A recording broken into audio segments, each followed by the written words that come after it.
اعوذ باللہ من الشیطان الرجیم بسم اللہ الرحمن الرحیم۔ ناظرین اکرام السلام علیکم۔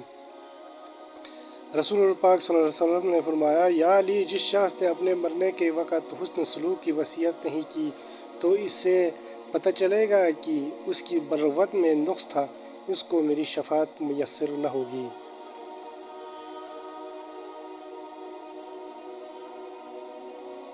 قیامت کے دن آدم کی ساری اولاد کی سرداری میرے پاس ہوگی۔ میں ہی وہ شخصیت ہوں جس کی قبر پوری مخلوق میں سب سے پہلی کھولی جائے گی۔ میں ہی سب سے پہلے بارگاہ الہی میں سفارش کروں گا اور میری ہی سفارش سب سے پہلے قبول ہوگی۔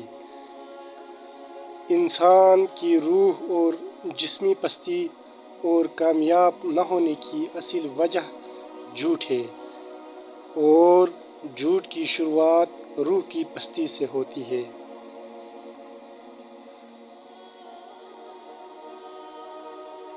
کسی مومن کو بدنام کرنے کے لیے اس کا ذکر کرے اور اس طرح لوگوں کی نظر میں اس کا احترام ختم کرنا چاہتا ہو تو اللہ اسے اپنی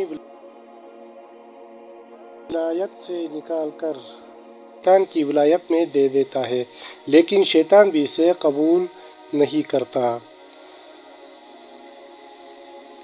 اختلاف نہ کرو، کیونکہ تم سے پہلے والوں نے جب اختلاف کیا تو وہ تباہ و برباد ہو گئے۔